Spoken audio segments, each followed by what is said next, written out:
Doctor ইউনূসের humanitarian corridor বিষয়টি নিয়ে অনেক আলোচনা তর্ক বিতর্ক চলছে। প্রায় সবাই এটার বিরোধিতা করছে। এই বিষয়ে আমি একটি নোট করে রেখেছি, সেটা থেকে আপনাদেরকে পড়ে শোনাচ্ছি, তাহলে এটা আলোচনাটি মোর অর্গানাইজড হবে। নিরাপত্তা, সার্বভৌমত্ব ও ভূ রাজনৈতিক স্বার্থ, এই তিনটি প্রশ্নের কেন্দ্রে এসে দাঁড়িয়েছে বাংলাদেশ সরকারের একটি সাম্প্রতিক সিদ্ধান্ত। চট্টগ্রাম আরাকান রুটে একটি অস্থায়ী জাতিসংঘ নিয়ন্ত্রিত মানবিক করিডোর অনুমোদন। মানবিক সহায়তার আবরণে এই সিদ্ধান্ত রাষ্ট্রের সার্বভৌমত্বের উপর এক নীরব আঘাত হিসেবে দেখা যাচ্ছে, যা ভবিষ্যতে ভয়াবহ পরিণতি ডেকে আনতে পারে। মানবিক করিডোর এক কৌশলগত অস্ত্র। জাতিসংঘের ভাষ্যমতে একটি হিউম্যানিটেরিয়ান করিডোর হল এমন একটি নিরাপদ পথ যা সংঘাতপূর্ণ অঞ্চলে খাদ্য, চিকিৎসা ও নিরাপত্তা সামগ্রী পৌঁছানোর জন্য ব্যবহৃত হয়। UNOCHA 2022। তবে বাস্তব অভিজ্ঞতা বলে দেয় এই করিডোরগুলো প্রায়শই ট্রোজান হর্স রূপে কাজ করে, যা প্রথমে সহানুভূতি জাগায় কিন্তু পরে শাসন ব্যবস্থাকে ভেঙে ফেলে। সার্বভৌমত্ব কিভাবে বিপন্ন হয়, যে কারণে আমরা অনেকে শঙ্কিত। 1. ভূচিত্রায়ন ও সামরিক প্রস্তুতি। প্রথমে এনজিও ও ত্রাণ কর্মীদের অজুহাতে তাঁবু স্থাপন করা হয়। তারপর বিভিন্ন দেশের সামরিক ও গোয়েন্দা সংস্থার সদস্য মানবিক ছদ্মবেশে এখানে প্রবেশ করে। তারা শুরু করে উচ্চ ক্ষমতা সম্পন্ন ড্রোন, স্যাটেলাইট ম্যাপিং, ইলেকট্রনিক নজরদারি কার্যক্রম ইত্যাদি। ধীরে ধীরে এই অঞ্চল একটি সুনির্দিষ্ট ভৌগোলিক ও কৌশলগত হস্তক্ষেপের লক্ষ্যবস্তুতে পরিণত হয়। 2. জাতীয় ঐক্য ও সংসদীয় অনুমোদনের অবমাননা। যে কোনো আন্তর্জাতিক সামরিক বা আধা সামরিক অংশগ্রহণের ক্ষেত্রে জাতীয় সংসদের অনুমোদন প্রয়োজন, কিন্তু এই করিডোরটি অনুমোদিত হয়েছে কোনো সংসদীয় বিতর্ক বা জাতীয় ঐক্য ছাড়াই। এটি শুধু অবৈধ নয়, বরং গণতান্ত্রিক প্রক্রিয়ার উপর এক সুস্পষ্ট আঘাত। 3. বিদেশি গোয়েন্দা হাইওয়ে তৈরি। মানবিক করিডোর স্থাপন মানে কেবল সহানুভূতির রুট নয়, বরং এটি একটি দীর্ঘমেয়াদী গোয়েন্দা চ্যানেল স্থাপন। যেমন দেখা গেছে গাজায়, যেখানে রাফা গেট ব্যবহার করে মোসাদ গোপনে হামাস নেতাদের অবস্থান শনাক্ত করে। পেপে 2014 এটা রেফারেন্স। একই চিত্র আফগানিস্তান ও ইরাকে দেখা গেছে। রেফারেন্স স্ক্যাহিল 2013, চমস্কির লেখা থেকে, অর্থাৎ নম চমস্কি যে বিখ্যাত লেখক, 2017 তার লেখা থেকে এটা পাবেন। উনি এই বিষয়ে অনেক বক্তব্য রেখেছেন। আন্তর্জাতিক নজির। করিডোর মানে দখলের সূচনা। সিরিয়া মানবিক করিডোর উত্তরাঞ্চলে অস্ত্র সরবরাহ, ফলাফল যা হয়েছে, অস্ত্র সরবরাহ বিদ্রোহীদের প্রশিক্ষণ কেন্দ্র হিসেবে ব্যবহৃত হয়েছে। রেফারেন্স হচ্ছে ককবার্ন 2015। ইরাক করিডোরের নাম নো ফ্লাই জোন, ফলাফল মার্কিন সামরিক ঘাঁটি, সাদ্দামের পতন। রেফারেন্স নম Chomsky 2007 lecture. Libya protection corridor নাম দেওয়া হয়েছিল, আর ফলাফল হয়েছে নেটো আগ্রাসন, গাদ্দাফির পতন। রেফারেন্স কুপারম্যান 2013। গাজা নাম দেওয়া হয়েছিল রাফা করিডোর, ফলাফল মোসাদের গোয়েন্দা অনুপ্রবেশ। রেফারেন্স পেপে 2014। আফগানিস্তান নাম দেওয়া হয়েছিল মানবিক সাহায্য করিডোর, ফলাফল হয়েছে সিআইএ ড্রোন অভিযান, গুপ্ত হত্যা। স্ক্যাহিল 2013। বাংলাদেশের ক্ষেত্রেও কি এই স্ক্রিপ্ট বা এই সমস্যা ঘটতে যাচ্ছে?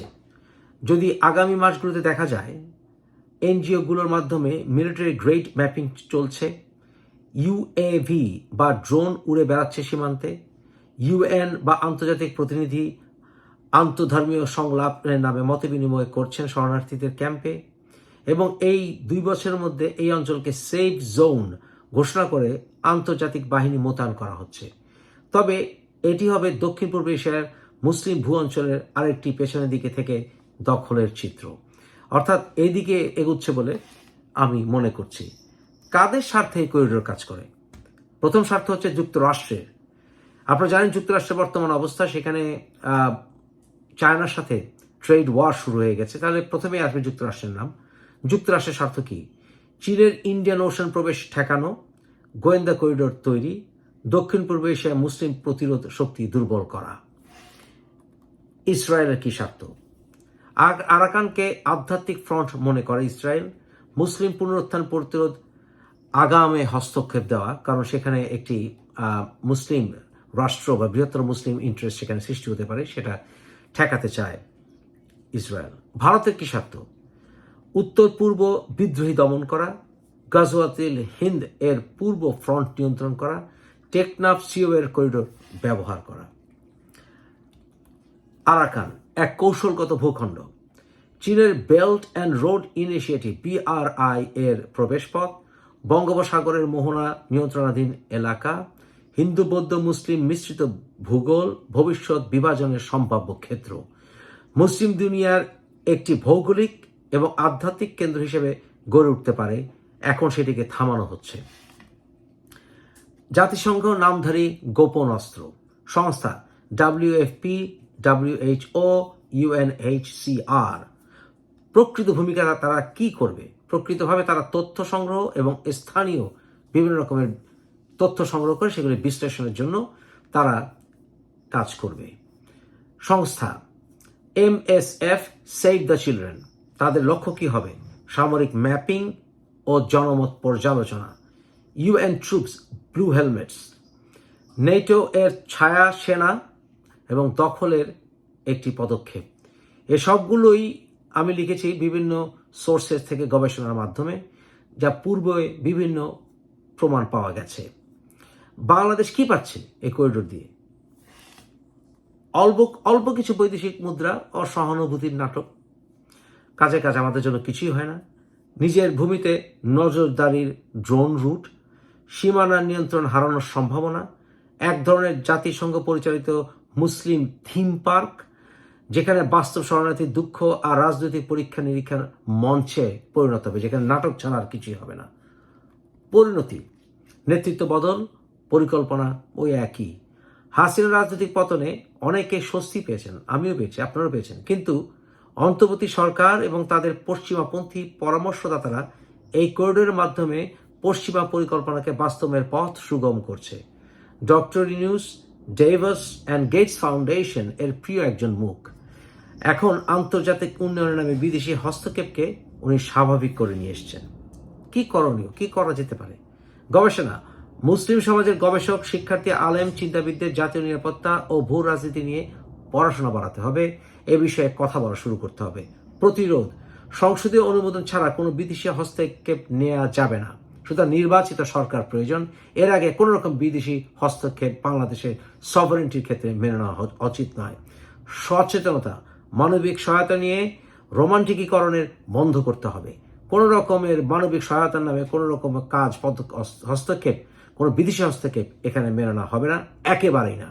ঐক্য, রাজনৈতিক বিভাজন ভুলে জাতীয় স্বার্থে ঐক্য গড়ে তুলতে হবে।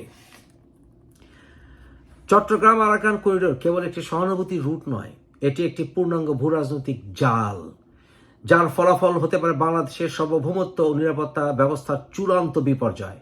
এই মুহূর্তে আবেগ নয়, সত্য ও উপলব্ধির ভিত্তিতে পদক্ষেপ নেওয়াই সময়ের দাবি। কিন্তু আমি মনে করি বিএনপি যদি এই বিষয়ে ডক্টর ইউনূসের তীব্র বিরোধিতা করে, আমি অ্যাডভান্স বলে দিতে পারি আপনাদের, নিয়ে তারা যতটাই করিডোরের বিরুদ্ধে কথা বলুক না কেন, তারা অর্থাৎ এনসিপি, সমন্বয়কারী, জামাত, তারা আলটিমেটলি ডক্টর ইউনূসের পক্ষেই থাকবে। এবং ডক্টর ইউনূস যেহেতু বাংলাদেশের স্বাধীনতা সার্বভৌমত্ব নিয়ে খেলা শুরু করেছিলেন, তাই তার অধীনে কোন নির্বাচন সুষ্ঠু হবে বলে আমি আর মনে করছি না। ডক্টর ইউনূসের প্রতি যথেষ্ট আশা ভরসা ছিল, কিন্তু আস্তে আস্তে সেটি উবে যাচ্ছে।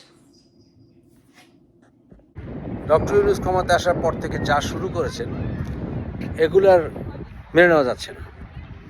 ডক্টর ইউনূস ওনার মন্ত্রিসভায় যাদেরকে বসিয়েছেন, উপদেষ্টা মণ্ডলীকে, এদের নিয়ে মকারি হচ্ছে, ব্যঙ্গ বিদ্রুপ হচ্ছে, এদের নিয়ে প্রশ্ন উঠেছে, এদের নাগরিকত্ব নিয়ে পর্যন্ত প্রশ্ন উঠেছে, এদের চরিত্র নিয়ে প্রশ্ন উঠেছে, এদের ব্যক্তি জীবন নিয়ে প্রশ্ন উঠেছে, এদের কোয়ালিফিকেশন নিয়ে প্রশ্ন উঠেছে। এবং এর ফলাফল যা আমরা দেখতে পাচ্ছি যে এরা যা খুশি তাই করে যাচ্ছে। যা খুশি তাই। ডক্টর ইউনূস যে উনি দেশ চালাচ্ছেন, উনি জনগণের ম্যান্ডেট নেননি। উনি রাজনৈতিক দলগুলোর, প্রধান রাজনৈতিক দলগুলোর সমর্থন পেয়েছেন যে চালান, কিন্তু প্রধান রাজনৈতিক দলগুলোকে আমরা সাধারণ মানুষ শুধু ম্যান্ডেট দিইনি, আমাদের পক্ষে এই রায়টি দেওয়া হয়। কিন্তু দেশের পরিস্থিতি ভেবে ডক্টর ইউনূস ছাত্রদের দ্বারা নির্বাচিত হয়ে উনি ওখানে বসেছেন বলে উনি নিজে স্বীকার করেছেন। কিন্তু আমাদের দেশ, সাধারণ জনগণের দেশ, একজন লোক কোনো নির্দিষ্ট গোষ্ঠী দ্বারা বসবেন আর আমরা তা বসে বসে গিলব, আমরা তো সেই ম্যান্ডেট বাংলাদেশের রাজনৈতিক দলগুলোকেও দেইনি। নেভারদিলেস ডক্টর ইউনূস আসার পরে উনি সংবিধানও বাতিল করেননি, স্থগিত করেননি, এমনকি উনি একটি বিদ্রোহী বিপ্লবী সরকার গঠন করেননি। উনি যেই পন্থায় দেশ চালাচ্ছেন, এভাবে কোনো দেশ চলতে পারে না। সর্বোপরি দেশের স্বাধীনতার সার্বভৌমত্বের ব্যাপারে উনি যে কথাগুলো বলছেন, যে কাজগুলো করছেন, এগুলোর সিদ্ধান্ত দেওয়ার ক্ষমতা ওনাকে কে দিয়েছে? আমরা দিয়েছি? রাজনৈতিক দলগুলো দিয়েছে? রাজনৈতিক দলগুলো এই বিষয়ে সিদ্ধান্ত দেওয়ার মতো কোনো অবস্থায় আছে? উনি রাজনৈতিক দলগুলোর সাথে আলোচনা যে বসবেন, রাজনৈতিক দলগুলোকে আমরা এই বিষয়ে সিদ্ধান্ত দেওয়ার বা ওই বাংলাদেশের চট্টগ্রামে কি ঘটছে এই বিষয়ে সিদ্ধান্ত দেওয়ার আমরা তো কোনো ম্যান্ডেটও দেইনি। কারণ বর্তমানে নির্বাচিত সরকার নেই, বাংলাদেশে পার্লামেন্ট নেই। এই বিষয়গুলো নিয়ে জনপ্রতিনিধিরা জনগণের পক্ষে কথা বলার কোনো প্রকার আলোচনায় বসার ম্যান্ডেটও নেই। রাজনৈতিক দলগুলো আছে, কিন্তু তাদের তো ম্যান্ডেট নেই যে বাংলাদেশের স্বাধীনতার সার্বভৌমত্ব নিয়ে আলোচনা হবে। ডক্টরের সাথে তারা বসবে না, তাদের বসার কোনো ক্ষমতা আমরা দিইনি। সুতরাং এই বিষয়ে টাইম নষ্ট করার অধিকার ডক্টর ইউনূসের নেই। পার্বত্য চট্টগ্রাম এবং ওই সকল অঞ্চলে জনগণের এখন নাগালের বাইরে চলে গেছে। প্রথমে রেজওয়ানা, যে রেজওয়ানা ম্যাগাসেসে অ্যাওয়ার্ড পেয়েছে, ম্যাগাসেসে অ্যাওয়ার্ড হচ্ছে এশিয়ার নোবেল প্রাইজ, ফিলিপিন থেকে দেওয়া হয়। এই ম্যাগাসেসে অ্যাওয়ার্ড হচ্ছে সেই নোবেল প্রাইজে যাওয়ার একটা পদক্ষেপ। অর্থাৎ এই শান্তি নোবেল প্রাইজগুলো হচ্ছে সবই পলিটিক্যাল স্টান্ট। এই পলিটিক্যাল স্টান্টের লোকজন দিয়ে উনি বলেছেন রেজওয়ানা একজন, যে রেজওয়ানার বাপ স্বাধীনতার বিরোধী ছিল, আমার ক্লাস ফ্রেন্ড। এরপরে আসিফ নজরুলকে বসিয়েছে, যে আসিফ নজরুল হিজবুতিদের সঙ্গে, জামাতিদের সঙ্গে ওঠা বসা করছেন অনেক আগে থেকেই, এবং সে তার নিজের প্রিন্সিপাল থেকে সরে গেছেন অনেক বছর আগে থেকেই। এরপরে বসিয়েছেন খলিলুর রহমানকে, তার ব্যক্তিগত জীবন, তার চরিত্র সম্বন্ধে আপনারা জানেন। মানে এই লোকগুলো বাংলাদেশের নীতি নির্ধারণ করছে, যাদের নাগরিকত্বই বাংলাদেশি নাই। তাহলে আমার প্রশ্ন হচ্ছে যে ডক্টর ইউনূস কোন শক্তি বলে বাংলাদেশের একটি অংশ এখন বাংলাদেশের নিয়ন্ত্রণের বাইরে নিয়ে গেছেন? আমাদের বাংলাদেশ সেনাবাহিনী আছে, বাংলাদেশের প্রতিটি ইঞ্চি জমি আমাদের অধীনে থাকতে হবে। ডক্টর ইউনূসের আমি আগেই বলেছি, এর আগেও কতগুলো পদক্ষেপকে আমি সমর্থন করেছি, ভালো পদক্ষেপ নিয়েছেন, চীনের সঙ্গে কিছু আন্ডারস্ট্যান্ডিংয়ে গেছেন, ঠিক আছে, কিন্তু ওগুলো তো আর মেইন কাজ না। ওনার মেইন কাজ হচ্ছে শান্তি দেশে আনা, যেটা উনি পারেননি। ওনার মেইন কাজ হচ্ছে নির্বাচন দেওয়া, তারপরে মানে কেটে পড়া। বিএনপি যদি এখন এই ডক্টর ইউনূসের অপসারণ চায়, যেটা হবে যে ডক্টর ইউনূসকে যারা বসিয়েছে, এই যে সিআইএ, বাইডেন অ্যাডমিনিস্ট্রেশন, এখন ট্রাম্প, আমি আপনাদেরকে আগেও বলেছিলাম যে আমেরিকান গভর্নমেন্ট যে প্রেসিডেন্টে আসুক বৈদেশিক নীতি পরিবর্তন হয় না। আপনারা সবাই বলেছিলেন না, ট্রাম্প এসে উল্টে ফেলবে, শেখ হাসিনাকে ক্ষমতায় বসিয়ে দেবে, হ্যান করবে, ত্যান করবে। কিছুই হয়নি, ট্রাম্পের নীতিও পরিবর্তন হয়নি, ওখানে ইউনূস আছে। সুতরাং ডক্টর ইউনূসকে যারা বসিয়েছে, ওই সিআইএর, এনসিপি, এবিসি, এবি পার্টি, হ্যান ত্যান, জামাতিরা ওদেরই সঙ্গে আছে, এরা ফাল দিবে, এরা বলবে না ডক্টর ইউনূসকে সরা যাবে না। তাহলে বিএনপি উচিত হবে বলা ডক্টর ইউনূসকে যে হয় মানে কাটেন, নাইলে আচ্ছা, এটা যদি না বলা যায় অন্তত বলতে হবে ডক্টর ইউনূস আপনি নিজে থেকে বলেন যে আপনি এটা পারছেন না, সুতরাং আপনি অন্য কাউকে সুযোগ করার জন্য বলেন। অর্থাৎ আপনি বলেন যে আমি পারছি না, আপনারা নিজের থেকে বলেন, আপনি ডক্টর ইউনূস আপনি পারছেন না, আপনি অন্য কাউকে আপনার জায়গায় দিতে। কিন্তু আপনি যদি কোনো মতলবে এসে থাকেন, যেমন আপনি স্টার্লিং আনছেন, স্টার্লিং যে দেশে গেছে সেই দেশের স্বাধীনতা সম্ভবত 12টা বেজেছে, ইউক্রেন শুদ্ধ। সুতরাং এই স্টার্লিংকের সঙ্গে আপনার গ্রামীণের সঙ্গে আপনি প্যাচ আপ করেছেন, অর্থাৎ দেশের স্বাধীনতা সার্বভৌমত্ব ধ্বংস করার সমস্ত পরিকল্পনা হাতে নিয়েছে।